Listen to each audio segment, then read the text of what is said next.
Hello and welcome to Ex Witness Awake. I'm your host, Jonathan. Hope that you are doing well today. What are we going to talk about?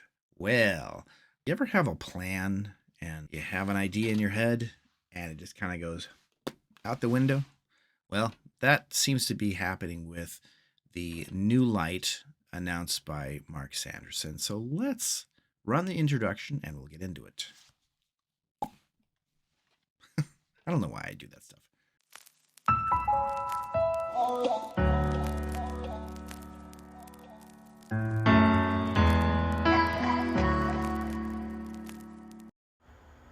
Don't sue me, bro.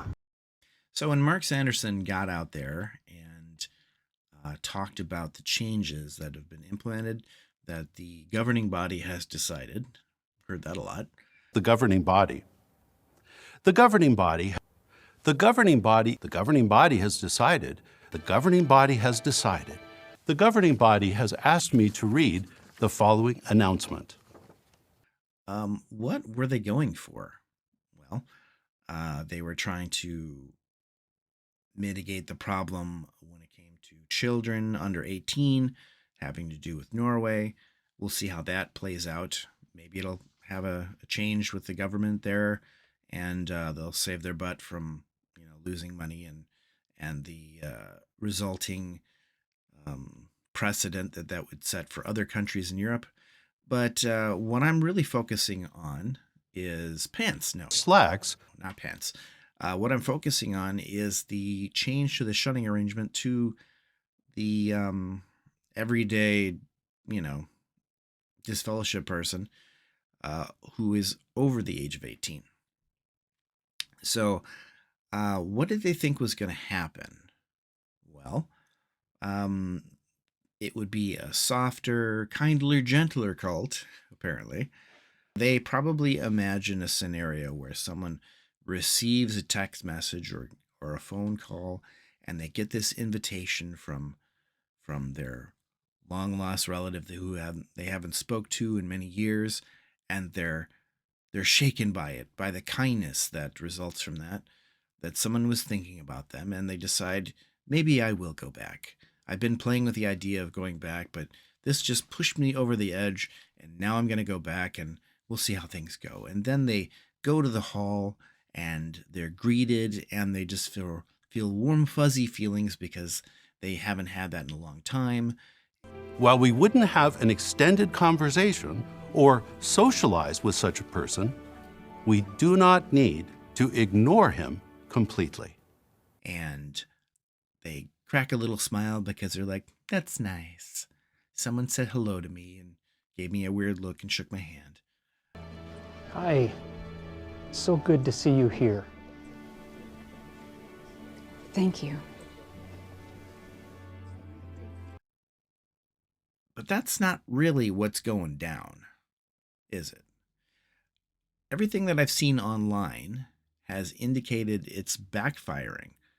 There has been countless examples of people who have received a text message or a call or something like that, but mostly text messages.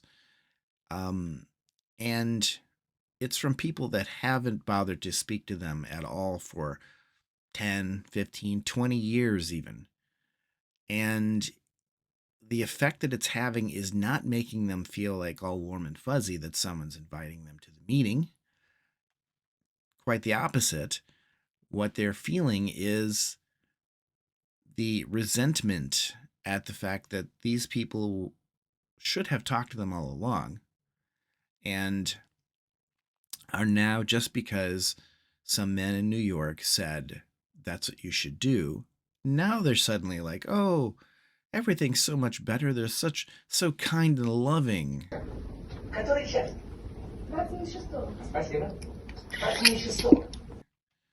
And now we can talk to you a little bit. Not much, but a little bit. And I've seen lots of examples on Reddit, in the Discord, just posted online, that it really is it really is traumatic for the people that excuse me. It really is traumatic for the people who are receiving these messages, because it just reminds them how fake it all is, how conditional the love is. That you have people who are supposed to care about you no matter what. That it's ingrained in you that they're your family, and they're letting someone tell them no, don't don't talk to them, and they seem to be okay with it.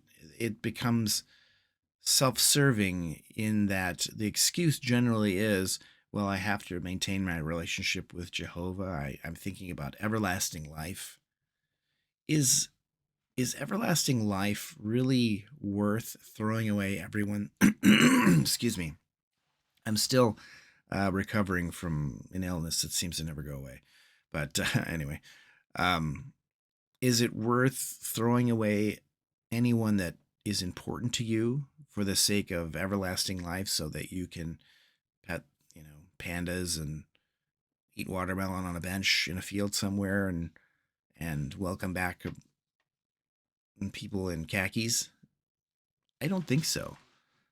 And on the other side, if you're receiving these text messages from people, maybe you might think, well, that's nice that they thought of me. I mean, they picked me to talk to when they hadn't before. So you could get a little something out of that. And myself, I haven't received any sort of a message from my mother, and I'm not sure how to feel about that, because the other day I was talking to my grandmother, and she's very old, and she's 93 and um, in the midst of senility, or as you do when you get pretty old. And so she's in her and her husband are now in a care facility, and my mom was there to help out, and she just sort of got on camera by accident because grandma was showing the place around, and she said, and I said, I love you. And her response was, I love you too, but in a really awkward, uncomfortable way. And it makes me wonder now that by now she would have known, because it's supposed to have been covered in all the meetings, unless her meeting is tonight, I guess. So who knows? Maybe I'll update and say I got a message tomorrow. But it feels a little, I don't know, like, why didn't you think to message me? Was I not that important? Were you lying about how you feel about me? So, it can bring very conflicting feelings to people to have out of the blue somebody contact you when you wanted them to have done that on their own without being prompted by the governing body, the faithful slave, to do this, because it's all just manufactured by men. Their policies change all the time, and the shunning arrangement didn't even exist for Jehovah's Witnesses until the mid 1950s. So before that time, they wouldn't have had these issues to deal with at all. And it hurts to see everyone that I know just dealing with this sort of emotional heartache. And another thing that I think has backfired on them is when this news dropped, a lot of XJWs that have channels or, maybe post occasionally, just sort of came out of the woodwork and just got basically a fire lit under them. So, maybe the handful of people who might come back because of this new arrangement is going to be far outweighed by activists and just people who are willing to post their stories, who are now going to be like, oh, what? Okay. All right. I got to say something about this. And there's going to be more and more and more posts about it. And it might cause some who are considering talking to be like, I gotta say something about this because this is just messed up. But it seems like there's always another side of a coin. It's a very, very multifaceted coin. But also, it can have the effect, and I think this was intentional on the part of the governing body, that because disfellowship people can have this invitation set out to them, but apostates don't apply. We would still not talk to apostates.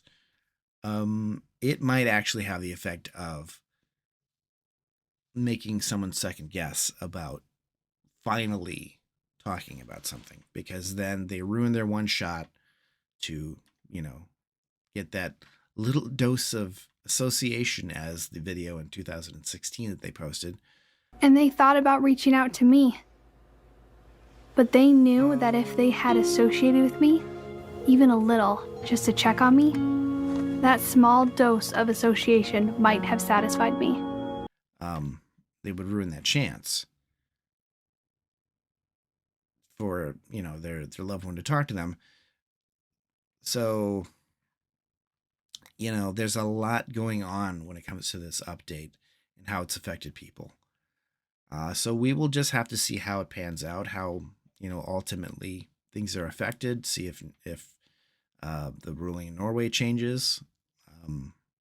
I don't know, because they're not registered anymore and they aren't supposed to be able to apply again.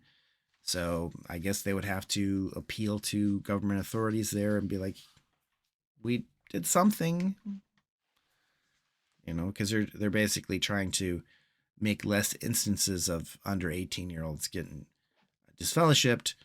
They're basically throwing it on the parents to keep them in line. So again, it's just something we'll have to see how it pans out. And I'm all for positive changes, less trauma to children, but there's, it's a long way to go before I would say that I don't need to talk about things like this. And I feel pretty confident that there's a lot of other XJWs that feel the same way, that something really drastic's got to happen before we'll leave it alone. So that is it. I'm going to have to go to work shortly. So I wanted to talk about this. I started to record something last night while I was working, but it ended up being 5 minutes long and it just didn't seem sufficient. So there you go. I want to, excuse me. I want to thank everybody who has shown support to me by viewing my content and, sharing and liking and commenting and that sort of thing. The channel growth has been kind of slower than I would prefer, because I'd like to be able to speak to more people and know that my efforts are not just me talking at a camera. So any support that you give, I really, really appreciate that. And with that, I guess I will say bye for now.